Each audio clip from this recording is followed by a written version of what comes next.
Mason lived in his grandmother's house for 2 weeks before he noticed it.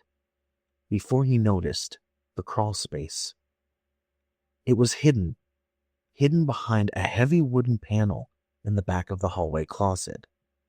Something he only found when he dropped a box of old photo albums and saw the edge of the panel shift. He pried it open. Dust billowed out, thick and dry, and the scent of mildew and something metallic, blood maybe, hung in the air.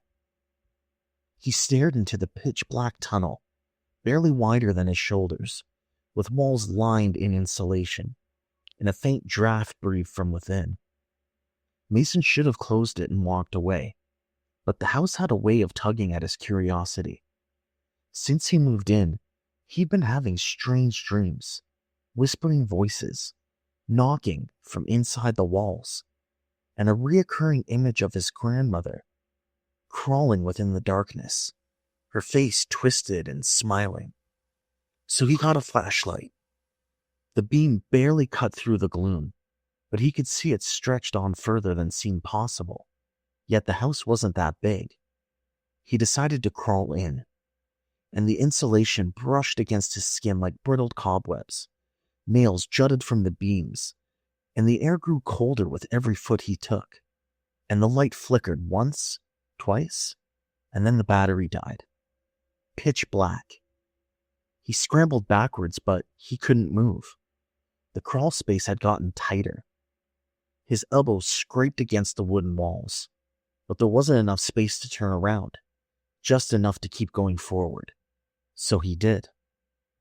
He crawled, shaking, breath ragged, until he saw a faint light ahead. Relief surged through his body, but it opened into a chamber, too large to be inside the house. And these walls were lined with bones, child size, adult size, and some even strung together like macabre wind chimes. The floor was dirt stained with old blood, and in the center sat an old rocking chair with someone in it. His grandmother, but not quite his grandmother. She was grinning, wide and stretched with her eyes solid black. Her voice was gravel and wrought. She said that I came back, and it took me long enough to return. I tried to scream, and she raised a long, bony finger and pointed behind me.